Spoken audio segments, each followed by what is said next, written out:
The corner of Merchants Plaza hadn't changed in 500 days. The same cracked paving stone. The same flickering holographic advertisement for deep space insurance. The same view of 3 moons rising over the titanium spires of New Thessalia, the trading hub where 100 species conducted their business under the neutral banner of the Galactic Consortium. And every single day Elsa stood there. Her crystalline skin caught the light differently depending on which sun dominated the sky. The Valorians were a beautiful species, their bodies composed of living mineral that shifted between translucent blues and deep purples. Other vendors in the plaza had long stopped asking why she came. The merchants from a dozen worlds simply nodded as she took her position at exactly the same spot, her 4-fingered hands clasped in front of her, her large eyes fixed on the spaceport entrance 3 blocks away. "Still waiting, Crystalkin?" asked Thorax, a Krillian merchant whose carapace clicked as he arranged his wares. "He will come," Elsa said simply, as she had said every day for the past 500 rotations. Thorax's antennae drooped in what might have been sympathy. In galactic standard years, 500 days was nearly 16 months. In that time, Elsa had become something of a legend in the plaza, the alien girl who waited for a human who would never return. But they didn't understand. They couldn't, because they hadn't seen what she had seen. It had been a routine first contact mission.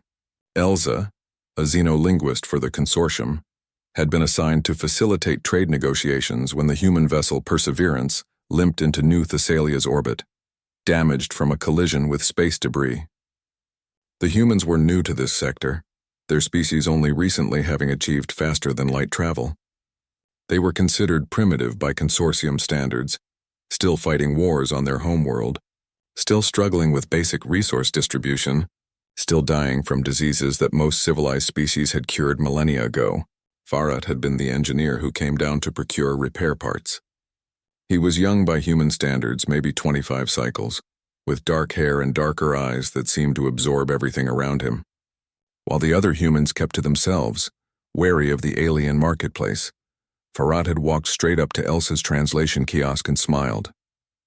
"I need your help," he had said, "and I promise I'm not as scary as I look." Humans, Elsa had learned, made jokes when they were nervous. Over the following weeks, as the Perseverance underwent repairs, Farhat returned daily. He asked questions about everything: the local culture, the consortium structure, the principles of Valorian crystalline biology. He bought her tea from a Centauran vendor, even though he didn't know if her species could drink it. He told her about Earth, about oceans and mountains, about a planet that seemed impossibly diverse and chaotic and alive. "Your people," she had asked one evening as 3 moons painted the plaza in silver light. "They fight each other still. They struggle with so much. Why do you explore space? Why not fix your home first?" Farhat had considered this, his human face doing that fascinating thing where it compressed in thought. "Because we're human," he finally said. "We don't wait for everything to be perfect. We don't wait until we've solved every problem. We move forward because that's what we do. We reach, we explore. We promise ourselves that tomorrow will be better. And then we make it happen." He had looked at her then with those impossibly expressive eyes. Sometimes keeping a promise is the only thing that matters. The Perseverance left on the 465th day of the local calendar year. The repairs were complete. The crew was anxious to return home. Farhat had found her at this corner, this exact spot where she now stood, and taken her hands in his strange, warm, 5-fingered grip. "I have to go," he had said, "but I promise I'll come back. Right here. I'll find you." "Humans make many promises," she had replied, her voice carrying the harmonic overtones of her species. "The galaxy says your kind forgets them easily." "Then the galaxy doesn't know us very well." He had smiled that human smile, the one that made his eyes crinkle at the corners. "I'll come back, Elsa. I swear it on everything I am." Now, 500 days later, the consortium officials had filed their reports. The Perseverance had entered a nebula field near the Terran system. Long-range sensors had detected a debris field. The ship was declared lost with all hands, but Elsa stood at the corner because she had seen something that day, something the other species missed. When Farhat spoke about promises, about human determination, about moving forward no matter what, his biosigns had shown no deception. Human physiological tells were easy to read for those trained in xenopsychology. Elevated heart rate indicated excitement, not falsehood. Pupil dilation showed focus and sincerity. Micro-expressions aligned perfectly with his words. More than that, she had felt something in that moment. The Valorians might have been crystalline beings, but they understood resonance, and Farad's promise had resonated with a frequency she felt in her very structure. Humans were newcomers to the galactic stage. They were young, reckless, unprepared. But they had something the older species had lost somewhere in their millions of years of civilization.